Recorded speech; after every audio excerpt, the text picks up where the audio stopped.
Imagine two Starks united not by thrones, but by fire, steel, and blood. Westeros would never be the same because this time, rebellion would carry both wolf and shadow. Jon had seen too much death. The North called him their king, Daenerys saw. Him as a threat, and Sansa watched him with wary eyes. But inside him something broke when the endless feasts and arguments drowned out the cries of the dead. He could not live under banners that demanded blind loyalty. Arya felt the same. She had worn too many faces, crossed too many names off her list, only to realize the wheel of power would never stop crushing the weak. Together, they saw the truth. The realm needed not another king or queen, but a force untethered from crowns, one that answered to no throne. "Jon," Arya whispered one night, her voice sharp in the cold air, "we're not meant to sit at tables. We're meant to move in shadows." Jon looked at her, and for the first time since Winterfell's victory over the dead, his heart stirred with purpose. "Then we fight for those who can't fight," he said quietly. "But not for lords. Never again. And right here is where it gets insane. Because can you imagine Arya and Jon, two of the deadliest Starks, carving out their own brotherhood without banners, not led by Beric, not by Thoros, but by ice and fire themselves? Think about it. Arya, the assassin who whispers, "Death with a blade." Jon, the warrior who died and returned, bound by duty but no longer chained by thrones. Together they'd gather the broken, the betrayed, the ones abandoned by war. But here's the twist. What happens when wolves build a pack without crowns? Their first followers would not be knights or lords. They'd be deserters, wildlings, and broken men who had seen what the realm truly was. Men who once bent the knee, but swore never again. Arya's words spread in taverns like wildfire. No lords, no kings, only justice. Jon's silent presence sealed the oath. The Brotherhood became something new, something dangerous. Its banner not painted on cloth, but carved into memory. A direwolf beneath a faceless shadow. But here's where you'll lose your mind. Because what happens when Daenerys hears whispers of this? She already feared Jon's claim. Now imagine her realizing he wasn't just another Stark playing at politics. He was building an army outside of thrones, an army that didn't care about dragons or crowns. And Arya, gods, Arya, her reputation as the assassin of the Night King followed her like a ghost. Peasants whispered her name as if she were death itself. Suddenly the Dragon Queen wasn't the only legend walking the land. "Do you trust them?" Arya asked Jon one night, nodding at the campfire where deserters huddled. "I trust no one," Jon answered. "But I know they hate the lords. As much as we do," Arya smirked. "Good. Hate makes sharp blades. Wait. Hold on. Did you just feel that? Because this is no longer about survival. This is about revolution. Jon and Arya weren't just wandering wolves. They were tearing the roots of Westeros apart. Every lord, every queen, every king, they fed on loyalty. But the Brotherhood Jon and Arya forged fed on betrayal, on pain, on vengeance. And that made them unstoppable. The North heard whispers first. Sansa frowned as ravens spoke of her siblings building their own force. "They abandoned their house for shadows," she muttered, but deep down she knew Winterfell was never enough for Arya, and thrones were never enough for Jon. Gendry heard the rumors too. His heart pulled him toward Arya, but his title tied him to Storm's End. Could he abandon his lordship for her? Could love survive inside a brotherhood that rejected crowns? Meanwhile, in the Riverlands, peasants began flocking to Jon and Arya. Villages burned by Lannisters, fields salted by war. They found no justice in thrones. But in Jon's quiet, haunted eyes and Arya's sharp, merciless smile, they found something else: hope. The Brotherhood was reborn, stronger, darker, led not by drunken priests or fire-kissed warriors, but by wolves who had faced both ice and death. And here's where it gets crazy. Because if the first Brotherhood was a thorn, in the Crown's side, Jon and Arya's Brotherhood was a dagger aimed straight at its heart. They didn't ask for loyalty. They didn't demand vows. They offered vengeance. You were wronged, betrayed, left to starve while lords feasted? Pick up a blade, follow the wolf and the shadow, strike back. "Every name we carve," Arya whispered, sharpening needle. Is one less throne standing? Jon nodded, though his eyes flickered with unease. We fight for the living, he reminded her. Arya's smile was thin, sharp. Living, dying, everyone pays their debts. Okay, pause. Tell me you don't have chills right now. Because Jon Snow, the man of honor, and Arya Stark, the faceless assassin, building an army outside of every system. That's not just rebellion, it's a new order. And here's the question I'll throw at you. Would you join them? Would you abandon banners, thrones, and kings to fight under wolves who owe nothing to crowns? Drop it in the comments because honestly, I can't stop thinking about how Westeros would shatter under this. And trust me, this is only the beginning, because the moment their brotherhood strikes its first blow, the realm will bleed in ways no dragon, no king, no queen ever dared imagine. The first strike came quietly, almost forgotten in the chaos of thrones. A Lannister patrol marched through the Riverlands, armored, smug, laughing at hungry peasants as they took bread and coin. None returned. Their bodies were found days later, stripped of banners, their golden lion burned into ash. Instead, carved into a tree, a direwolf claw slashed through the sign of a faceless mask. No one mistook the meaning. The wolf and the shadow had risen. Jon never wanted blood for its own sake, but he saw the way villagers stared at him, half in awe, half in fear, as he held Longclaw aloft, the sword gleaming with firelight. No king, he told them, no banners, justice only. Arya, standing beside him, didn't bother with speeches. She simply dropped a severed lion's crest at the peasant's feet. Her silence spoke louder than his words ever could. And here's where it gets insane, because whispers spread faster than wildfire. Within weeks, the Brotherhood became legend. Peasants whispered it in fields, taverns, even marketplaces. The Casimir wolf and the girl of many faces are killing Lord's men. Soldiers deserted to join them. Even wildlings drifted south to answer Jon's quiet call. For the first time in centuries, power trembled not from dragons, but from shadows. But wait, this is where it starts to twist, because the crowns couldn't ignore them. Sansa received a raven in Winterfell, reports of Jon and Arya leading raids across the Riverlands. She slammed the letter shut, her face pale. He was my brother, she whispered.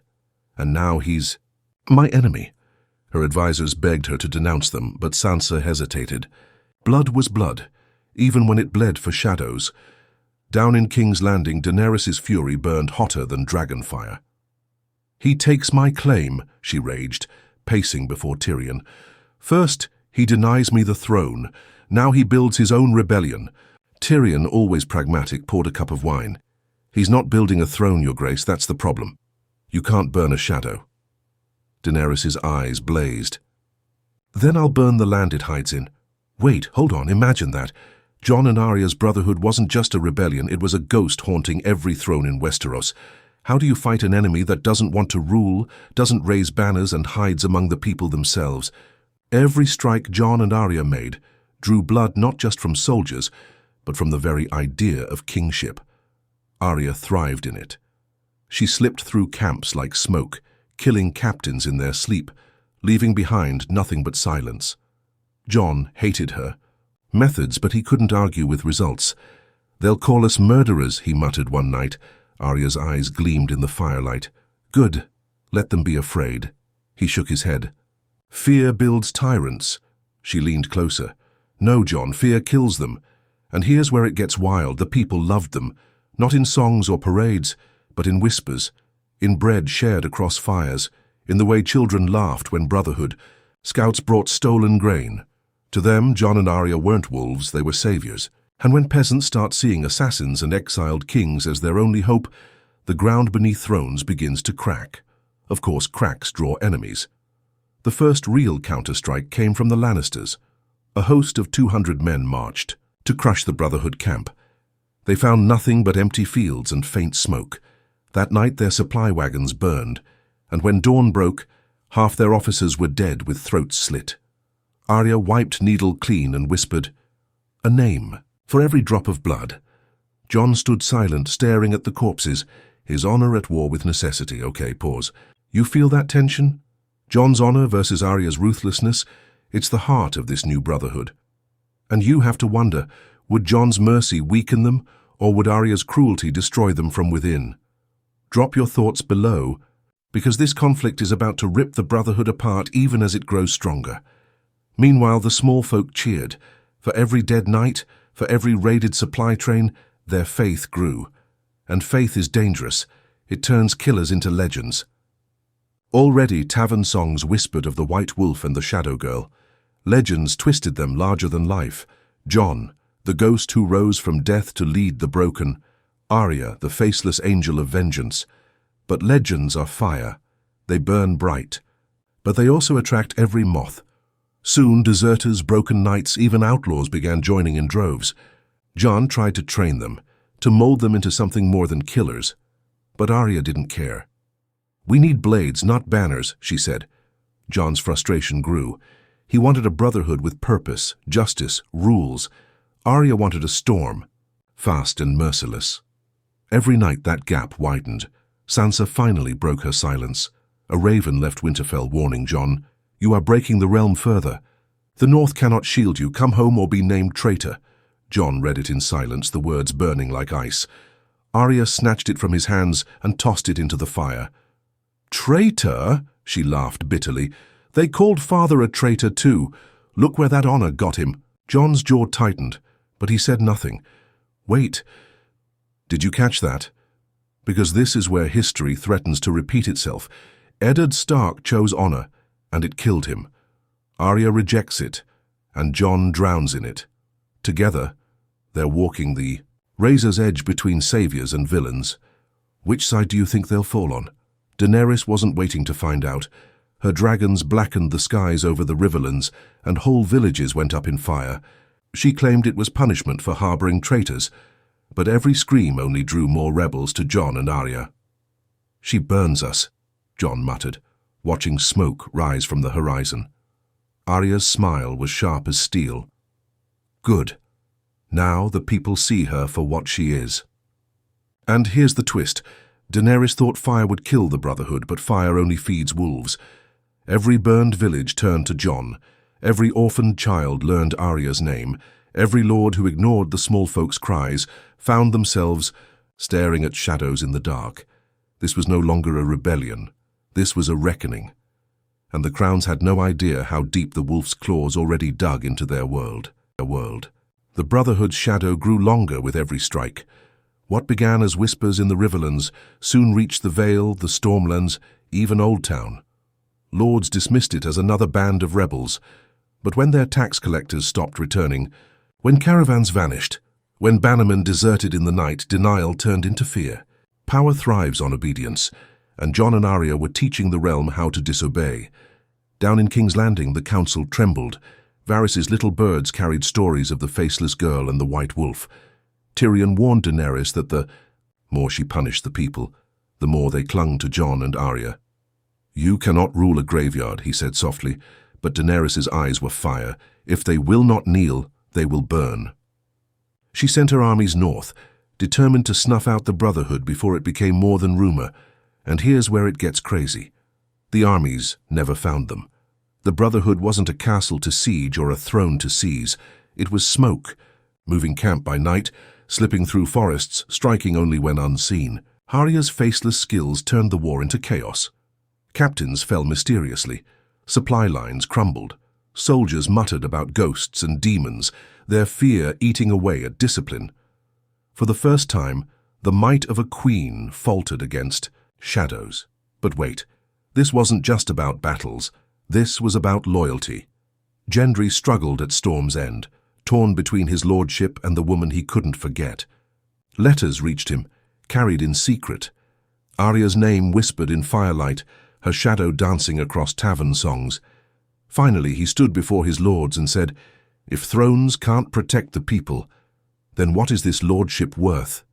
His bannermen murmured in anger, but his heart was already gone. Every step he took toward Arya was a step away from crowns. Meanwhile, in Winterfell, Sansa's rule cracked beneath the weight of whispers. Northern lords grumbled that their loyalty was divided. Some admired Jon's defiance, others feared Arya's ruthlessness. Sansa clenched her fists, torn between sisterly love and political survival. "The wolf belongs in the pack," she muttered, but the pack had already split. For the first time, Winterfell's strength looked fragile, and rivals circled like carrion birds. Okay, pause right here. Do you see what's happening? This isn't just rebellion, it's infection. Jon and Arya's Brotherhood isn't breaking one throne, it's breaking every loyalty in the Seven Kingdoms. And you need to ask yourself, would you side with honor and crowns or with shadows and wolves? Tension inside the Brotherhood grew sharper too. Jon tried to hold them together with rules, no killing innocents, no raiding the helpless. But Arya's recruits weren't knights. They were broken men who knew nothing but vengeance. "They follow you because they fear you," Jon argued one night. Arya's lips curled. "No, they follow because I give them freedom. You want honor." "Jon, honor killed father. Honor nearly killed you." Jon's silence was heavier than steel. Their arguments bled into the camp. Some followed Jon's restraint, others Arya's fury. The Brotherhood grew stronger but also wilder, a storm without direction. And storms don't just break enemies, they break themselves. Could Jon and Arya keep their wolves united, or would the pack tear itself apart? But here's the real twist. Cersei heard the rumors too. From her throne of ashes and wine, she smirked at Daenerys' struggles. "A wolf and a girl undo the dragon," she sneered. To Cersei, the Brotherhood was useful. As long as Jon and Arya drained Daenerys' strength, the lioness could bide her time. Quietly, she fed them coin, weapons, even whispers of spies. Arya didn't ask where the supplies came from. Jon suspected, but said nothing. Shadows don't survive without fuel, and fuel has a price. Wait. Did you feel that? The very enemy who destroyed their house now props them up. That's betrayal written in blood, and it threatens to turn saviors into pawns. But would Arya care if the blade stayed sharp? Would Jon care if innocents stayed fed? That's the razor they're walking, and razor edges always cut. In the Riverlands, small folk rallied harder. They painted wolf sigils on doors, whispered Arya's name to frighten children into silence, called Jon the White King with no throne. They no longer looked to Winterfell or King's Landing. They looked to shadows. And shadows, once embraced, are nearly impossible to kill. Arya herself began slipping further. Her list was finished, her revenge supposedly over, but the faceless training never left her. Every kill sharpened her hunger. Jon saw it in her eyes, the way she smiled at fear, the way her voice grew colder. "We are not executioners," he tried to remind her. She tilted her head, needle glinting. "Aren't we?" And here's the insane part. The Brotherhood didn't just fight enemies. They started punishing lords themselves. Tax collectors vanished. Lords who hoarded grain found their halls burning. A fray heir was dragged into the night, never seen again. Each act brought cheers from peasants and dread from lords. Jon's protests grew quieter, Arya's voice louder. Slowly, the Brotherhood wasn't just defending the weak. They were rewriting the balance of justice, Sansa finally snapped. She declared Jon and Arya outlaws, traitors to the north. Her banners marched south, hoping to crush them before Daenerys did. But the moment northern soldiers reached the Riverlands, they hesitated. Would they really fight wolves who shared their blood? Some turned cloak, others deserted. The north fractured further, Winterfell's iron walls shaking under the weight of division. Okay, stop. Did you just catch that? The Starks themselves were now at war with each other. Winterfell, the home of wolves, had split into rival packs. And nothing rips the realm apart faster than wolves devouring wolves. Meanwhile, Daenerys' fury burned brighter. She swore she would find Jon and Arya, even if it meant burning the Riverlands to ash. Tyrion warned her again. "You are proving." "Them right," he whispered. But Daenerys was too far gone. Dragons soared, villages burned, but the Brotherhood slipped through smoke. Every scream only drew more to their cause. The world was no longer thrones and crowns. It was shadows, fire, and wolves without masters. And in the silence between battles, Jon and Arya stood at the edge of something greater than rebellion, something darker, hungrier, unstoppable. The Brotherhood was no longer a rumor. It was a storm. Lords across the realm began whispering that Jon and Arya weren't merely rebels, but founders of a new order. Their raids had crippled the Lannister supply lines, their shadows had turned Daenerys' armies into whispers of fear, and their presence had cut Winterfell itself in two. The 7 kingdoms were not at war with each other anymore. They were at war with wolves. Jon tried to keep the Brotherhood's purpose sharp, but every victory brought more recruits and every recruit brought more chaos. Men who once fought for coin now fought for vengeance, bloodlust outweighing loyalty. Arya fueled them, whispering that every lord was guilty, every crown corrupt, every soldier just another pawn of tyrants. Jon could feel the tide slipping, his control loosening. "We are not butchers," he growled one night. Arya's gaze cut like steel. "Then stop, pretending this world lets you be anything else." But here's where it gets wild. The Brotherhood's power drew unexpected allies. From Dawn came whispers of spears willing to fight not for thrones, but for vengeance against centuries of betrayal. From the Vale, young knights disillusioned with lords abandoned their oaths and sought the wolf and the shadow. Even the Ironborn, smelling blood and chaos, sent ships not to pillage but to offer alliance. And what does it mean when houses that spent centuries fighting each other suddenly unite under shadows? It means the entire Game of Thrones begins to collapse. Wait, did you just feel that shift? This wasn't rebellion anymore. This was revolution. And revolutions don't bow to dragons, lions, or wolves. They devour them. But revolutions also breed betrayal. The Brotherhood's supply lines grew fat, but so did its enemies' spies. One night a raid went wrong. Lannister soldiers ambushed a Brotherhood camp, killing dozens. Among the dead lay children, widows, the very small folk. Jon swore to protect. He looked at their bodies, his heart sinking under guilt. "We've lost our way," he whispered. Arya only tightened her grip on Needle. "We found it," she hissed. "We're finally killing those who deserve it."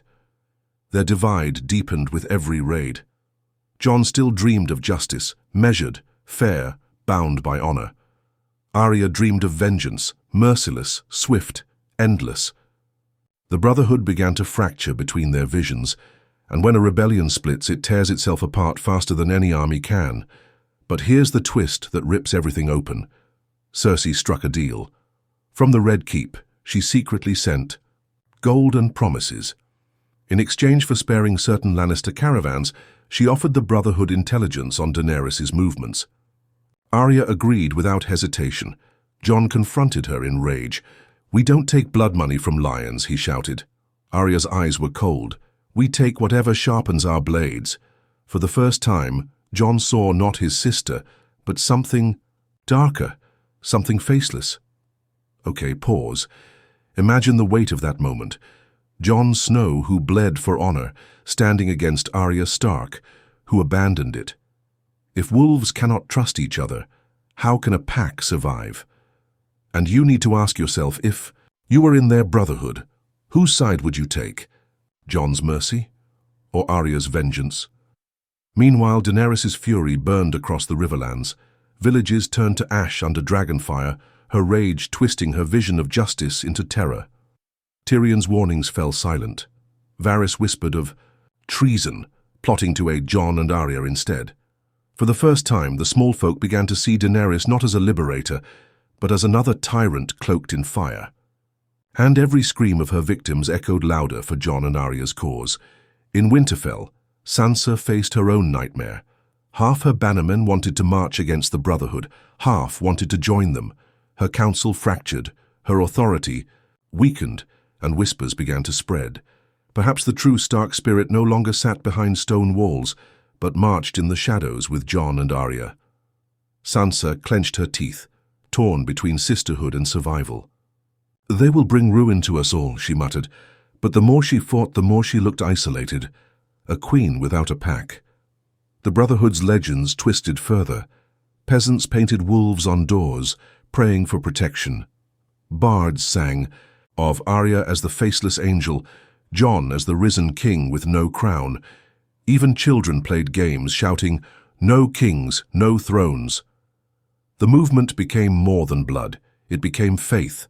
And faith cannot be killed with fire or steel, but faith also blinds. The Brotherhood's ranks swelled beyond control. Former knights argued with wildlings. Deserters clashed with outlaws. Some committed atrocities in the name of shadows, raiding villages, taking coin by force. Jon punished them, tried to restore order. But Arya turned a blind eye, insisting. Vengeance had no rules. "The people cheer us," she said. Jon's reply was bitter. "They cheer shadows. Shadows can't feed them. Wait. Did you feel that crack? This wasn't just about fighting thrones anymore.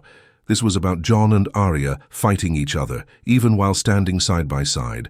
The Brotherhood was becoming two wolves pulling in opposite directions, and the pack was fraying. Still, momentum drove them forward. They struck deeper into the heart of Westeros, hitting supply lines near King's Landing, torching caravans meant for Daenerys' armies. Each strike shook the crown, but each strike also drew heavier retaliation. One night, Drogon himself scorched a Brotherhood hideout. Survivors fled screaming, burned and broken. Jon pulled them from the ashes, his face dark with despair. "We can't fight dragons," he admitted. Arya's voice was cold as winter. "Then we kill the queen before she mounts one. And here's the breaking point. The Brotherhood began plotting not just raids, not just vengeance, but regicide. A plan whispered through the ranks. Assassinate Daenerys Targaryen. To some, it was survival. To others, it was justice. To Jon, it was betrayal of everything he believed. But Arya's eyes gleamed with the same hunger that once carried her across the world. "One queen, one blade," she whispered. "I'll end her." For the first time, Jon realized the Brotherhood wasn't simply escaping thrones. It was becoming the blade raised against them all. And when wolves bare their teeth against dragons, the world itself shakes. The Brotherhood was no longer hidden. It had grown too loud, too powerful, too feared to slip quietly through shadows. Every banner in the realm now bent toward one question: would they crush it or join it?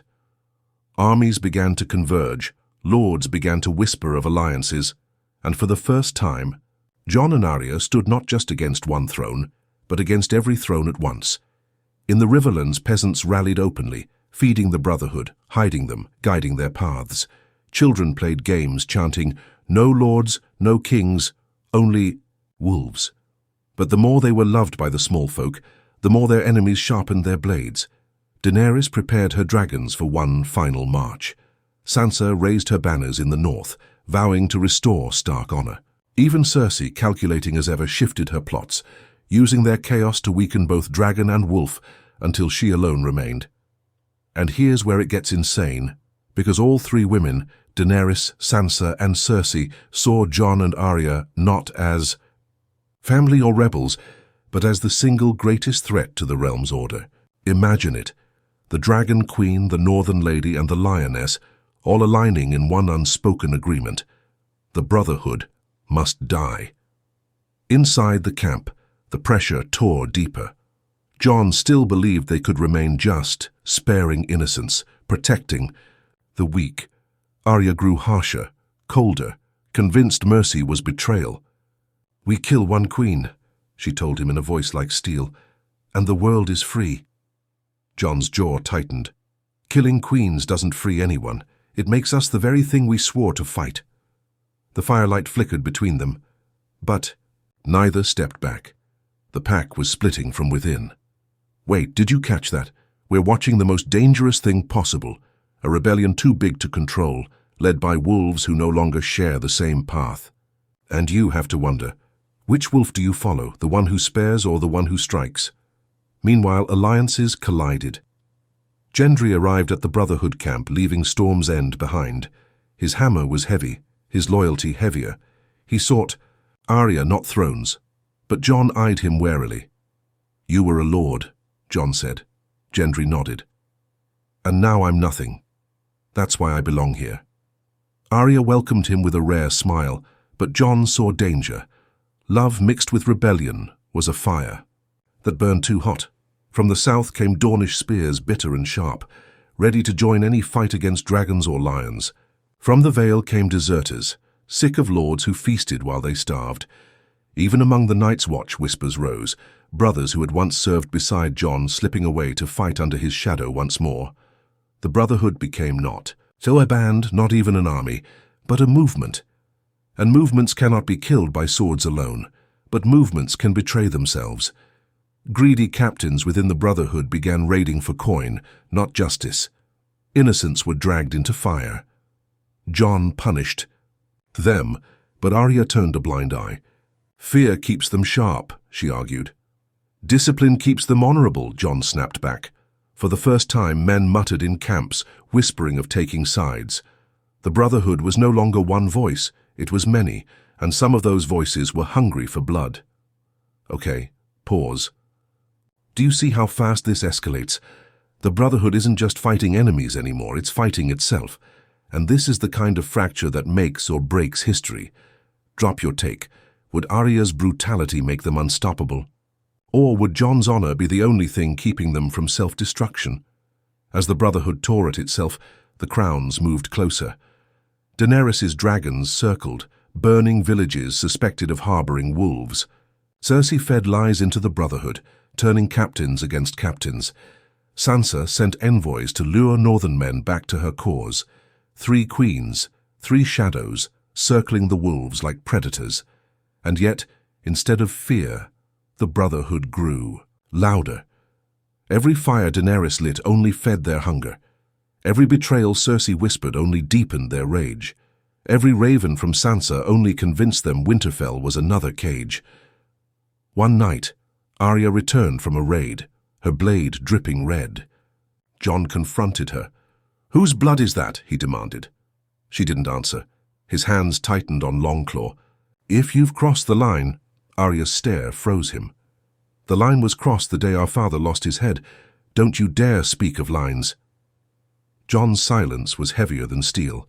He realized then that Arya was no longer the girl who once dreamed of swords. She was death itself walking beside him. And here's the wild twist: the Brotherhood decided to strike at King's Landing itself. Not to seize the throne, not to wear a crown, but to show the realm that thrones were mortal, fragile, and breakable. Their plan was madness: infiltrate the capital, assassinate leaders, topple symbols of power. Jon called it suicide. Arya called it freedom. The camp split, half following Jon's caution, half worshipping Arya's ruthlessness. The wolves had come to their breaking point. Wait, imagine that. Jon Snow raised on honor, once a king, now standing on the edge of becoming an outlaw, with no way back. Arya Stark, trained by shadows, once a girl with a list, now ready to burn down the very world to prove no one was untouchable. This wasn't just rebellion, it was destiny colliding with vengeance. As the plan unfolded, word spread. Daenerys prepared her dragons to defend King's Landing. Cersei reinforced her walls, smiling at the chaos. Sansa gritted her teeth, fearing what her siblings had become. Every storyline, every grudge, every wound of the 7 kingdoms began to converge on the capital. The Brotherhood wasn't just moving toward battle, it was pulling the entire realm into a storm of wolves, dragons, and shadows. And in the silence before war, Jon stood watching his army of broken men and wild wolves, realizing the truth. This wasn't the Brotherhood he imagined.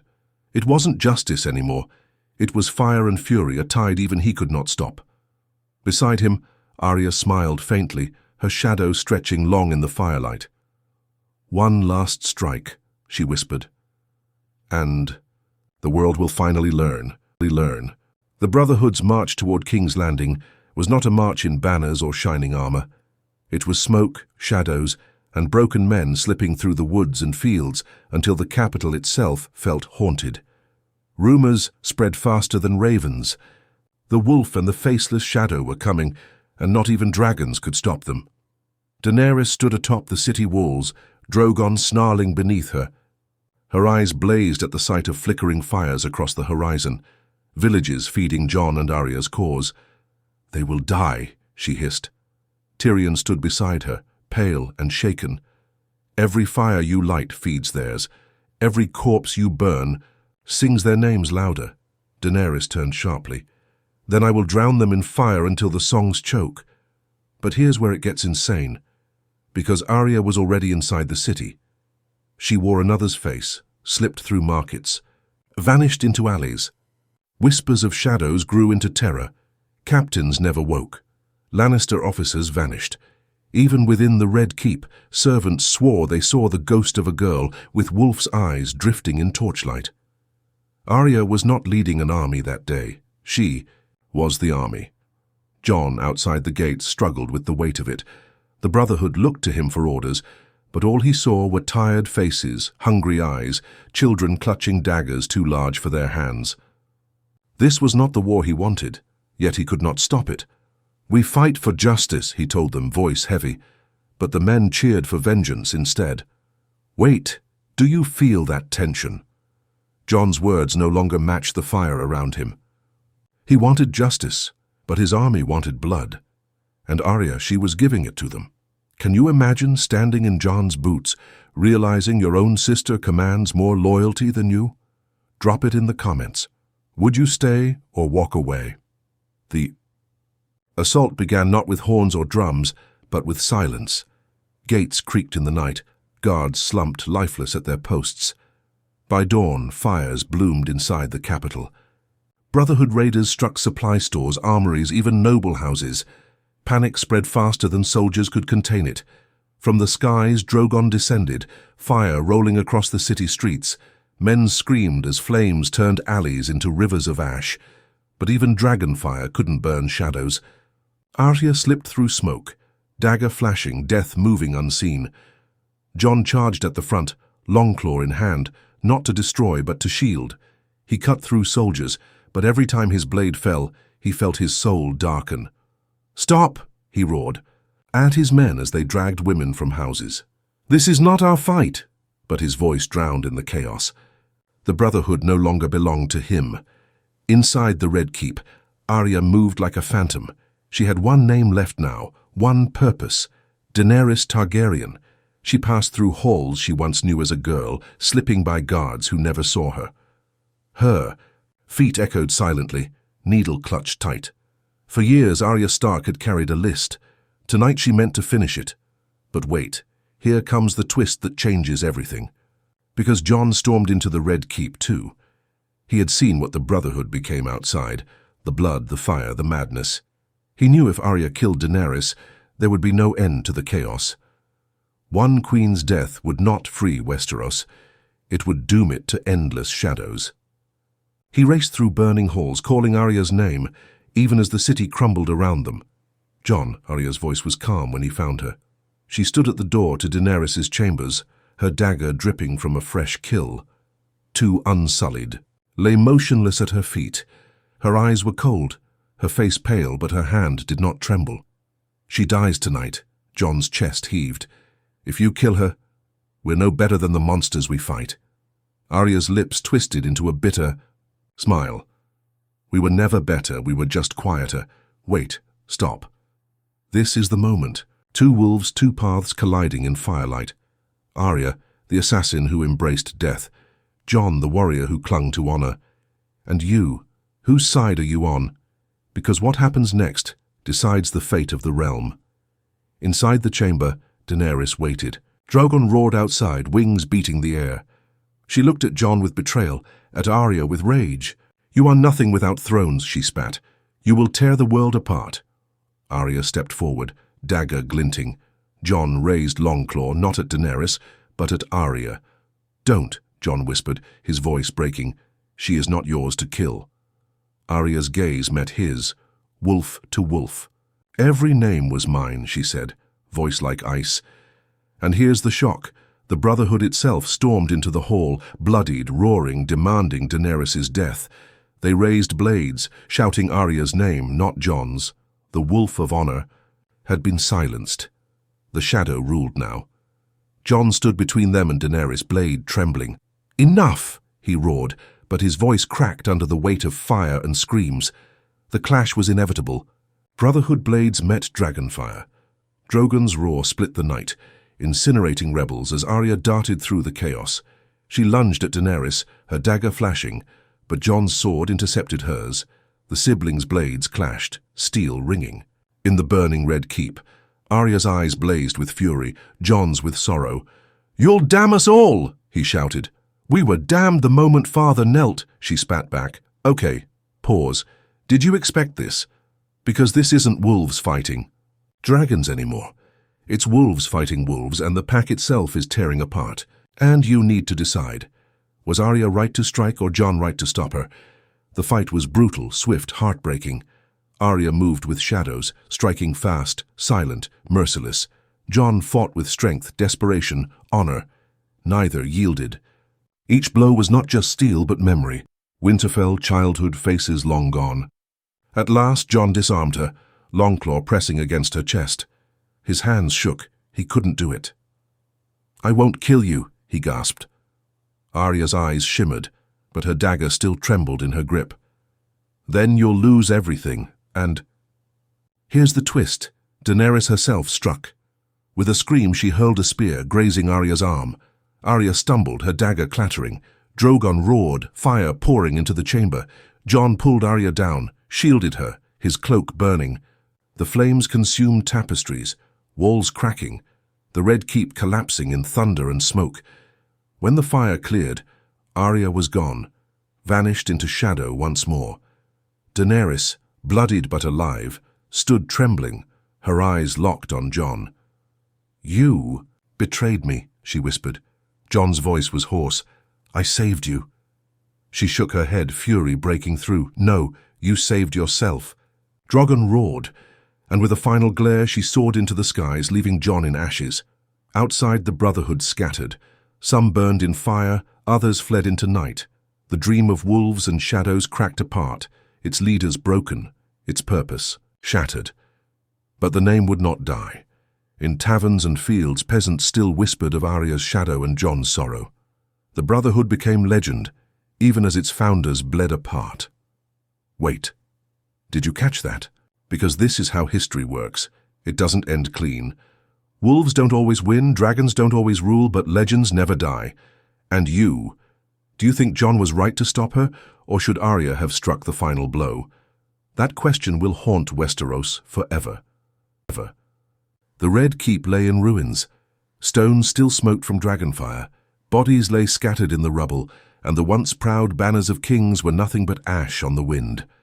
The Brotherhood without banners, born in shadows, had risen to storm the capital, but it had broken itself upon its own fury. No throne had been seized, no crown had been claimed. Instead, all that remained were scars, on the land, on the people, and on the wolves themselves. Jon staggered through the wreckage, Longclaw dragging behind him, his cloak burned to tatters. He had saved Daenerys, stopped Arya, but in doing so, he had lost everything. The Brotherhood no longer followed him. They scattered into forests, broken men once more. Their dream of justice had been drowned in fire. To some, Jon was a coward who spared a tyrant. To others, he was a savior who held back the abyss. But to himself, he was nothing. Just another Stark haunted by choices that killed more than they saved. Arya vanished that night. Some swore she sailed west, chasing shadows across uncharted seas. Others whispered she still lingered in Westeros, a faceless wraith haunting the ruins of lords and queens. Children played games, pretending to be Arya the Shadow, slipping daggers into invisible enemies. To the small folk she became more myth than mortal.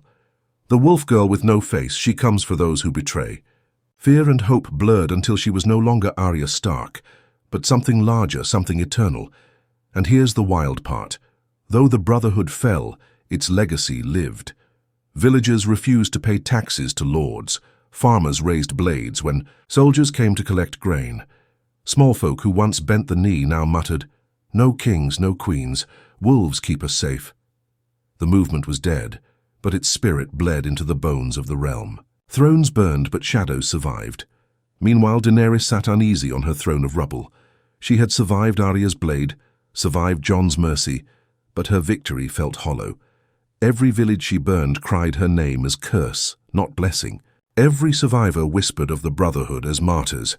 Even as she ruled, she was haunted by shadows she couldn't kill.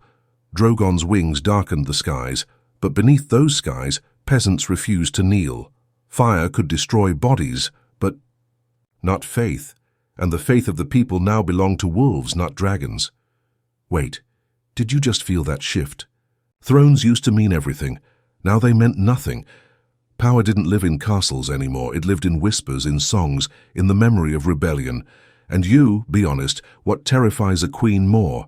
An army she can see, or a shadow she can never touch? Sansa's fate was no less shaken.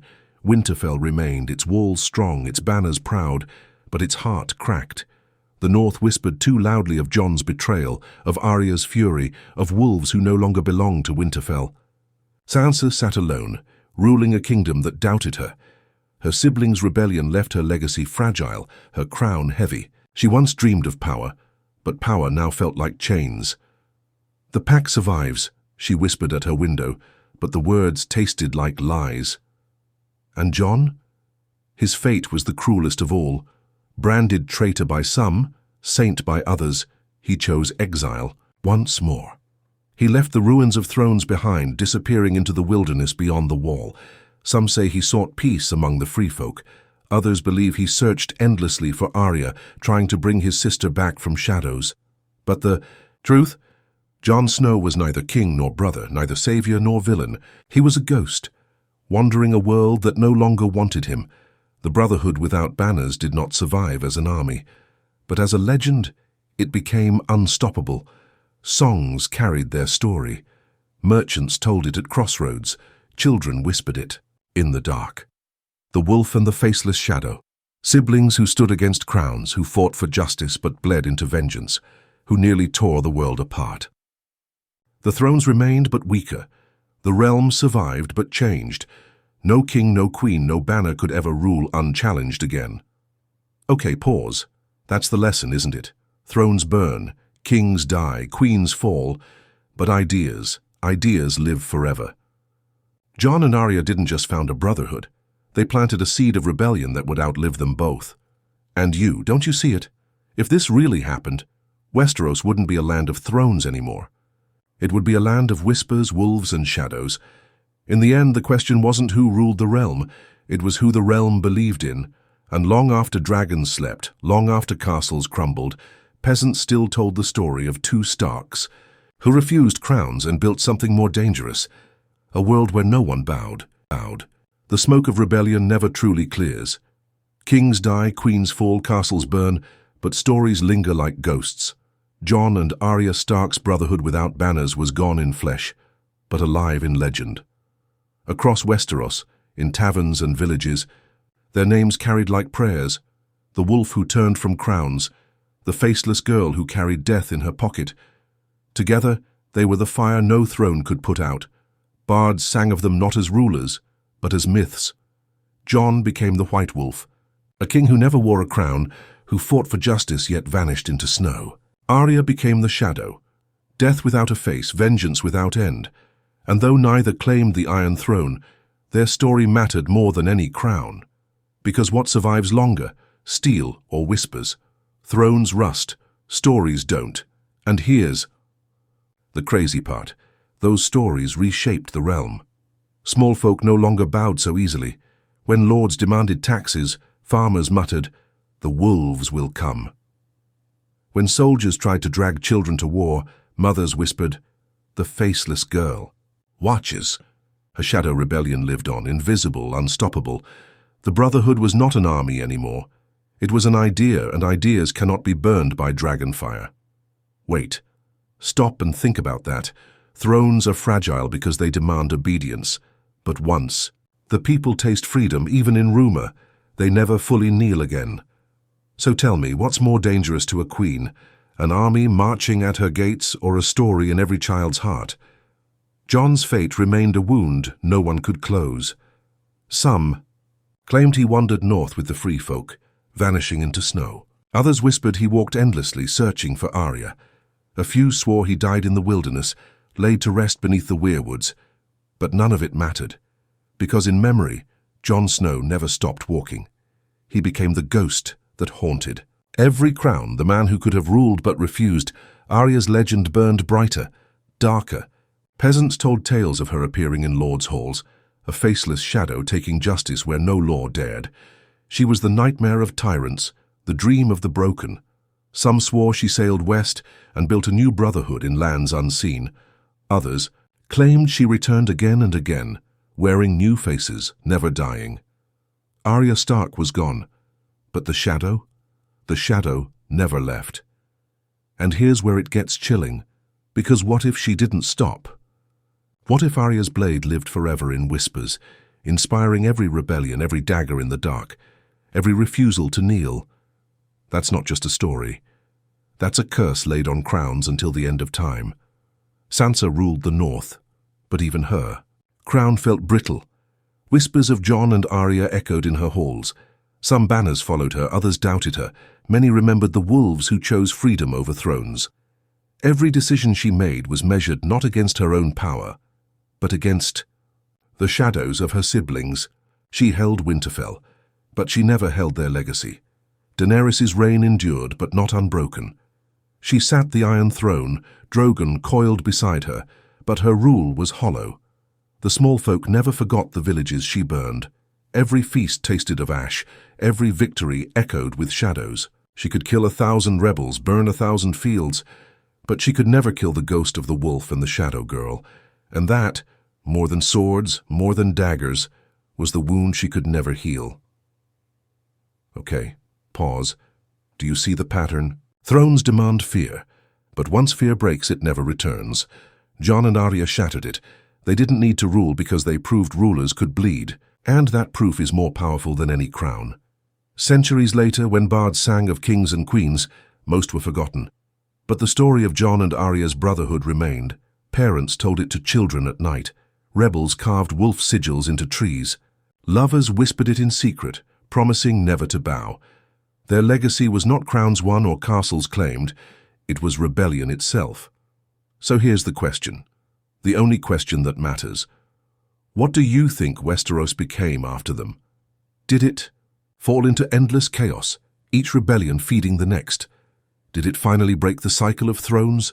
Or did shadows win, shaping a world where no one ever knelt again? Because that's the power of a what if, not to answer but to make you wonder. Wait, don't click away yet. Because if Jon and Arya founding the Brotherhood blew your mind, imagine the other paths. What if Cersei had joined them, feeding their cause openly? What if Daenerys herself had turned against thrones, standing beside Jon instead of burning him? What if Arya had killed Jon that night, making her the sole face of rebellion? Each twist opens a new world, a new story, a new reckoning. And here's the hook. You don't want to miss the next one. Because trust me, if you thought this was wild, what comes next will break your brain. Hit that like button, drop your theories in the comments and tell me, would you have joined the wolf and the shadow or fought against them? Because in the end, the story isn't finished. The thrones may burn, the wolves may vanish, but the shadows remain. And the question of what if, that question will never die.